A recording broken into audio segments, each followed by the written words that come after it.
இங்க ஒரு குட்டி மீன் தண்ணில ஜம்ப் பண்ணி ஜாலியா விளையாடிட்டு இருக்கு.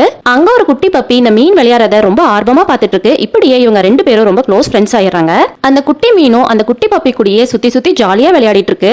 அப்ப அந்த குட்டி மீன் மேல இருந்து அருவி மாதிரி தண்ணி கொட்டுறத பாக்குது. அங்க ஒரு போர்டு வச்சிருக்காங்க, இது வழியா போனா டிராகனா மாறிடலான்ட்டு. இந்த குட்டி மீனும் டிராகனா மாறணும்னு ஆசைப்படுது.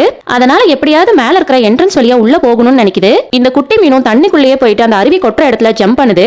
ஆனா இந்த குட்டி மீன் கீழே விழுந்துருது. ஆனாலும் இது விடாம முயற்சி செஞ்சுக்கிட்டே இருக்குது. ஒரு கட்டத்துல இது ரொம்பவுமே டயர்ட் ஆயிருது. இந்த குட்டி மீன் இப்படி சோகமா இருக்கிறத பார்த்துட்டு அந்த பப்பியுமே ரொம்ப ஃபீல் பண்ணுது. எப்படியாவது அதுக்கு ஹெல்ப் பண்ணணும்னு நினைக்குது.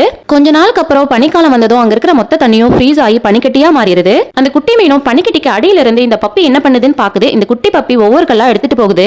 அந்த மீனுக்கும் இந்த பப்பி என்ன பண்ணுதுன்னு தெரியல. அந்த பப்பியும் இந்த மீனை பார்த்து சிரிச்சுட்டு அந்த வேலையை கண்டினியூ பண்ணுது. அந்த பப்பி கல்லெல்லாம் எடுத்துட்டு போய் அந்த அருவி கிட்ட கேப் இருக்கிற இடத்துல எல்லாம் ஃபில் பண்ணுது. கொஞ்ச நாளுக்கு அப்புறம் பனிக்காலம் முடிஞ்சிருது. கிளைமேட்மே நார்மல் ஆயிருது. அந்த மீனும் வெளியே வந்துருது. அந்த பப்பியும் அந்த மீன் கிட்ட இப்ப உன்னால முடியும், கண்டிப்பா ட்ரை பண்ணி பாருன்னு சொல்லுது. உடனே இந்த மீனுமே அந்த அருவி கிட்ட போயிட்டு டிராகனோட என்ட்ரன்ஸ்குள்ள போறதுக்காக ட்ரை பண்ணுது. இந்த பப்பி போட்டு வச்சிருந்த கல்லுனால இது அங்கங்க ஜம்ப் பண்ணி அப்படியே அந்த என்ட்ரன்ஸ்குள்ள போயிடுது. இந்த மீன் அந்த என்ட்ரன்ஸ்குள்ள போனதுமே கலர்ஸ்லாம் சேஞ்ச் ஆகுது. ஆனா இந்த பப்பிக்கு மீன் அந்த இடத்துக்கு போனது சந்தோஷமா இருந்தாலும் இது கூட விளையாடுறதுக்கு ஃப்ரெண்ட்ஸ் இல்லன்ட்டு ரொம்பவுமே ஃபீல் பண்ணுது. அதுக்கப்புறம் ஒரு டிராகன் வந்து அந்த பப்பி கிட்ட விளையாடுது. பார்த்தா அந்த மீன் தான் டிராகனா